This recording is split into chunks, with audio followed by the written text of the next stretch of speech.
What's up, guys? Today we are talking about the most dangerous mission James Bond ever accepted. And no, it's not saving the world from a laser in space. It's not fighting a guy with metal teeth. It's something far more terrifying. Falling in love. For real. Casino Royale from 2006 starring Daniel Craig rebooted the entire Bond franchise by doing something none of the other films dared to do. It showed us the man behind the tuxedo. The killer with a license who didn't know how to trust anyone. Until he met her. And she destroyed him. This is not your grandpa's Bond with silly gadgets and raised eyebrows. This is Bond broken down to his bare bones. Park hour chases. Poker games where the stakes are life and death. A torture scene that will make you wince. And an ending that will leave you staring at the screen in silence. Stick around, because I'm about to explain why Casino Royale isn't just the best Bond movie. It's one of the greatest action films ever made. Let me set the stage. We are in Prague. Black and white. No fancy colors. No theme song yet. Just cold, brutal reality. James Bond, played by a then unknown Daniel Craig with blonde hair and a scar on his chin, walks into an office. He sits down across from a man named Dredon, a British intelligence officer who has been selling secrets to the enemy. They talk. Calmly. Politely. Dredon asks, "How did he die?" Bond replies, "Your contact? Not well." And here is where the film does something genius. While they are talking, we see flashbacks, also in black and white, of Bond fighting Dredon's contact in a men's bathroom. It is savage. There are no fancy moves. Just two men trying to drown each other. Bond finally holds the man's face underwater until he stops moving. Then he goes back to the office. Dredon pulls a gun. He tries to shoot Bond. The gun is empty. Bond removed the bullets while Dredon wasn't looking. "I know where you keep your gun," Bond says. Dredon laughs nervously. "Well, you needn't worry." The second is, Bond shoots him. Yes. Considerably. That is the origin of James Bond 007. 2 kills. 1 cold. 1 colder. And then, the iconic gun barrel sequence. Bond turns. Fires. Blood drips down the screen. But here is the twist. This time, the gun barrel is at the end of the opening scene, not the beginning. Martin Campbell, the director, is telling us, this is where Bond begins. The opening credits roll. Chris Cornell's "You Know My Name" blasts. And the visuals are stunning. Cards, hearts, blood, and a Bond who is drowning in water. It is a warning of what is to come. We cut to Uganda. A man named Mr. White, played by Jesper Christensen with ice-cold calm, introduces 2 terrorists to a banker. The banker is Le Chiffre, played by Mads Mikkelsen. And let me tell you, Mads Mikkelsen is terrifying in this role. He has a scar under his eye that weeps blood when he is stressed. He is a mathematical genius. And he is the banker for the world's terrorists. He takes their money and invests it. The Lord's Resistance Army gives him $100 million. Le Chiffre plans to short the stock of an aerospace company called Skyfleet. He has inside information. A terrorist attack is coming that will destroy their new prototype plane. When the stock crashes, he will make a fortune. But Bond is about to ruin everything. In Madagascar, Bond is tracking a bomb maker named Molika. The man is a free runner, a park hour expert. And what follows is one of the most insane chase sequences ever filmed. Bond runs through construction sites, jumps between cranes, swings across scaffolding. It is raw, physical, and breathtaking. Molika seeks asylum in an embassy. Bond, ignoring orders, storms the embassy. He fights his way through guards. He shoots Molika point blank. Then he shoots a gas tank and escapes in an explosion. Total chaos. International incident. M is furious. Back in London, Bond sneaks into M's apartment. Judi Dench is magnificent here. Sharp, angry, disappointed. Arrogance and self-awareness seldom go hand in hand, she tells him. Bond has gone rogue. But he has also found a clue. Molika's phone had a text message, ellipsis. And that message came from the Bahamas. Bond goes to the Bahamas. He tracks down a man named Alex Demetrios, a corrupt Greek official working for Le Chiffre. Bond plays poker with him. He wins his car, a 1964 Aston Martin DB5. Yes, that Aston Martin. With the ejector seat and the machine guns. But here, it is just a beautiful car. No gadgets yet. Bond seduces Demetrios's wife, Solange, for information.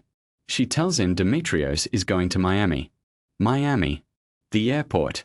Le Chiffre has hired a new bomber to destroy the Skyfleet prototype, the largest passenger plane in the world. Bond confronts Demetrios in a parking garage. They fight. Bond kills him with his own knife. Then Bond follows the bomber onto the tarmac. The bomber attaches an explosive to a fuel truck and drives toward the plane. Bond jumps onto the truck. They fight, the truck swerving, police chasing, the plane getting closer and closer. Bond finally stops the truck inches from the plane. The bomber smiles and detonates the bomb. But Bond, during the fight, had attached the bomb to the bomber's belt. The bomber explodes. Bond is arrested by police. He smiles. Le Chiffre watches the news. The Skyfleet stock did not crash. He lost $101 million of his client's money. They will kill him if he does not get it back. So Le Chiffre organizes a high-stakes Texas Hold'em poker tournament at the Casino Royale in Montenegro.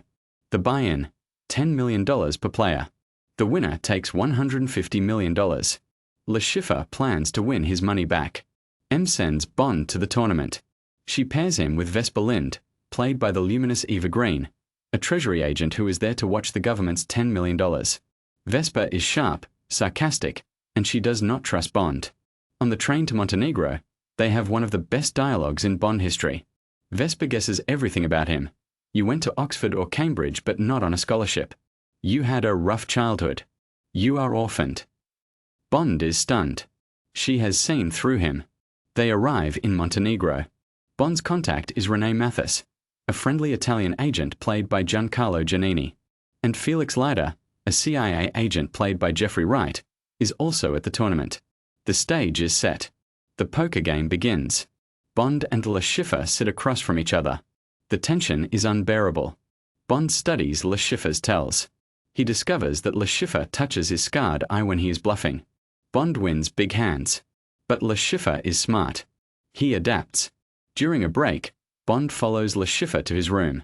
But he is ambushed by Abano, the Ugandan terrorist who wants his money back. A brutal fight breaks out in the stairwell. Bond kills Abano and his bodyguard. Vesper sees the bodies.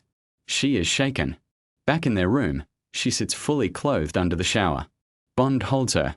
For the first time, they connect. Not as agent and treasury officer. As two damaged people. The poker game resumes. But Le Chiffre has figured out his tell. He stops touching his eye. Bond misreads a bluff. He loses everything, all $10 million. Vesper refuses to cover the rebuy. You are going to lose it, she says. Bond storms off to kill Le Chiffre in the parking lot. But Felix Leiter stops him. I will stake you, Leiter says. I am losing anyway. You are the better player. But if you win, Le Chiffre comes to the CIA. Bond agrees. Bond re-enters the game. He starts winning again. Le Chiffre panique. He tells his girlfriend, Valenka, to poison Bond's martini. During a break, Bond orders his usual, vodka martini, shaken, not stirred. Valenka slips digitalis, a heart toxin, into the drink. Bond drinks it. He starts sweating. His heart races. He can barely see.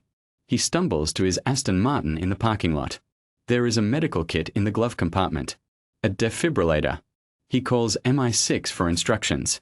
But before he can use it, he passes out. Vesper finds him. She is not a fighter. She is not a spy. But she plugs in the defibrillator. She shocks his heart. Once. Twice. His eyes open. He looks at her. How did you know? He asks. The defibrillator needed to be plugged in, she says. I am the money. I follow the details. Bond returns to the poker table. Le Chiffre is shocked to see him alive. The final hand arrives. Bond goes all in. Le Chiffre calls. Bond has a straight flush. Le Chiffre has a full house. Bond wins $115 million. Le Chiffre is ruined. Bond and Vesper celebrate. They are in love. For the first time in his life, Bond lets his guard down. They go to dinner. Vesper gets a text message from Mathis and leaves the table. Bond follows her. He watches her get kidnapped by Le Chiffre's men. He tries to stop them. But Le Chiffre traps him. And now, the most infamous scene in the movie. Bond wakes up naked, tied to a chair with the seat removed. Le Chiffre stands before him with a thick, knotted rope. You have a password, Le Chiffre says. The account number for the winnings. Vesper has the number. You have the password. Tell me. Bond refuses. Le Chiffre swings the rope. He beats Bond's bare body. Bond screams. But he does not talk. Le Chiffre trie a new tactique. He tells Bond that his men are raping Vesper in the next room. Bond's face changes. He almost breaks. But he holds. You know something. Bond says through bloody lips, I think that noise you heard was your man's neck breaking. And then, gunshots. Le Chiffre se mène folle. The door opens. Mr. White walks in. He shoots Le Chiffre in the head. You betrayed us, Mr. White says. You gambled with our money. He leaves Bond and Vesper alive. Bond wakes up in an MI6 hospital. M tells him that Mathis was the traitor. He tipped off Le Chiffre about Bond's tell. Bond has Mathis arrested. He transfers the winnings back to the British government. Vesper enters the account number. Bond whispers the password to her, Vesper. Yes. His password was her name. Bond and Vesper fall in love. He resigns from MI6. They sail to Venice. He buys a villa. He is ready to leave the spy life behind. For her. But then M calls. The money was never deposited, she says. Vesper transferred it to her own account. Bond is destroyed. He follows Vesper as she walks through Venice with a briefcase full of cash. She meets men in dark suits. She hands them the briefcase. Bond confronts her. Her face tells him everything. She betrayed him. The men see Bond. They start shooting. Bond fights them through a building that is slowly sinking into the Grand Canal. Yes, the entire palazzo is on pontoons, and Bond shoots the flotation devices. The building sinks. Bond kills the last gunman. Vesper is trapped in an elevator, filling with water. Bond dives down. He tries to open the door. Vesper looks at him through the glass. She has given up. She knows she cannot live with what she did. She locks the door from the inside. She lets herself drown. Bond brings her body to the surface. He holds her. He tries to revive her. She is gone. M tells Bond the truth later. The organization behind Le Chiffre, a shadowy group called Quantum, had kidnapped Vesper's boyfriend. They threatened to kill him if she did not cooperate.